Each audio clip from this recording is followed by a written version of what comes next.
بسم اللہ الرحمن الرحیم۔ السلام علیکم۔ کچھ لوگوں کا کہنا ہوتا ہے کہ ہم آگے بڑھنا چاہتے ہیں، لیکن ذرا سی ترقی کرتے ہی یا پھر کوئی خوشی گھر میں آتی ہے تو ہمارے ساتھ ایسا ہوتا ہے کہ ہماری اس خوشی کو نظر لگ جاتی ہے، یا جو کام ہونا ہوتا ہے اس کا اگر کسی کو بتا دیا، اپنی خوشی سے بتا دیا، تو وہ کام ہو نہیں پاتا ہے پھر۔ یعنی کہ ہمارے گھر میں کوئی چیز آنے والی ہے، یا کوئی ہم گاڑی لے رہے ہیں، ایکس وائی زیڈ کوئی بھی چیز ہو سکتی ہے، تو ہماری وہ خوشی ٹل جاتی ہے، یعنی وہ فائدے کے بجائے نقصان میں آ جاتی ہے، کام ہوتے ہوتے رک جاتا ہے ہمارا۔ تو ہم سب سے بڑی غلطی کیا کرتے ہیں، میں آپ کو بتاتی ہوں۔ وہ غلطی ہماری یہ ہے کہ ہم دوسروں کو سب سے پہلے اپنا رازدار بناتے ہیں، کسی کو اپنا راز نہیں بتائیں۔ ہمیں ان چیزوں سے بہت زیادہ بچنا ہوگا جو ہمارے لیے نقصان دہ ہے، آگے بھی اور ابھی بھی، اس وقت بھی۔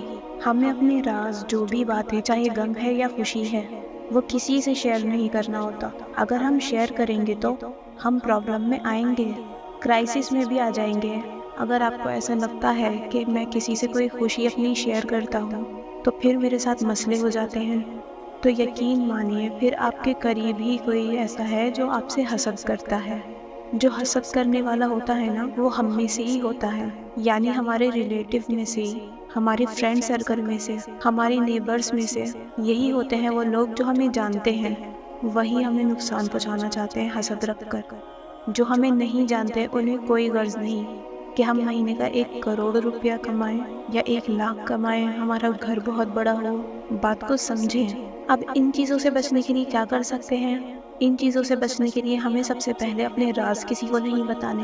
ہم نے نماز کی پابندی بہت زیادہ کرنی ہے، استغفار لازمی پڑھیں، بہت فائدہ دیتا ہے استغفار، بہت زیادہ فائدہ ہے اس کا، آپ سوچ بھی نہیں سکتے ہو۔ اب جو آپ کا قریبی ہے، جو آپ کا دشمن بنا ہوا ہے، اس پر بات کرتے ہیں، مین بات پر آ جاتے ہیں ہم۔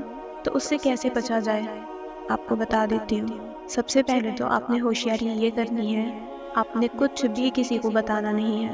یہ چیز تو آپ کو سمجھ میں آ ہی گئی ہوگی کہ ہم نے ہمارا کوئی بھی کام جو ہمارا گول ہے، جسے ہم اچیو کرنا چاہتے ہیں، چاہے وہ چھوٹی سی ہی چیز کیوں نہ ہو، جیسے کہ اگزامپل کے طور پہ ہمیں ایک اے سی لگانا ہے، ایک چھوٹی سی چیز کی بات کی مثال سے سمجھا رہی ہوں، تو وہ اے سی لگانے کے لیے بھی آپ کسی کو نہ بتائیں۔ اگر آپ کی خوشی ہے، آپ سوچو گے کہ میں اس میں شامل کر لوں، تو آپ کو نظر لگے گی ہی۔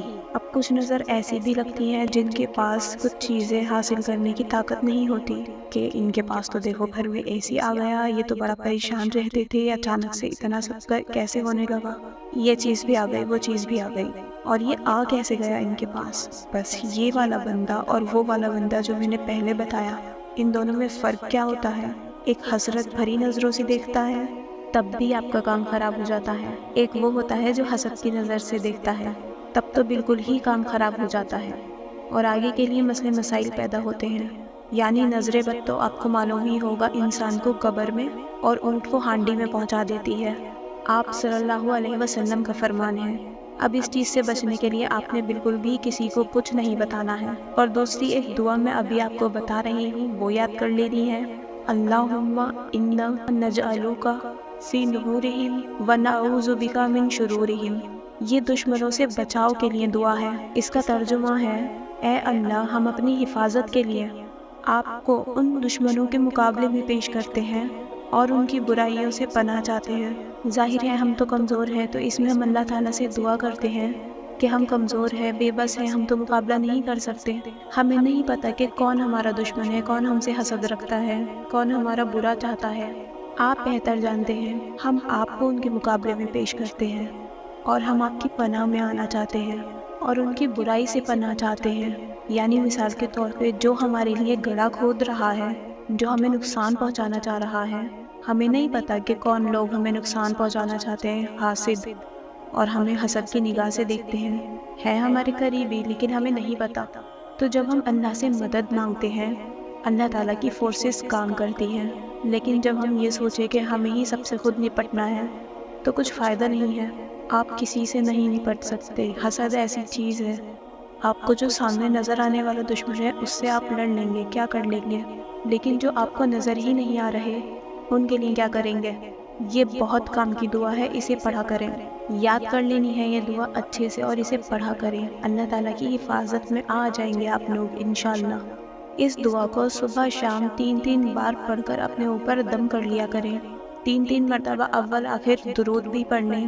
یہ دعا مسنون دعاؤں میں بھی شامل ہے، اس سے بہت فائدہ ہوگا آپ کو۔ اس سے جو آپ کے دشمن چال چل رہے ہوں گے، آپ کو نقصان پہنچانے کی کوشش کریں گے یا حسد کی نگاہ سے بھی دیکھتے ہوں گے، ایک تو بے بس انسان آپ کو نظر لگاتا ہے، لیکن جو حاسد کی نظر ہوتی ہے وہ بہت خطرناک ہوتی ہے، اس سے بچنا ہے ہم نے۔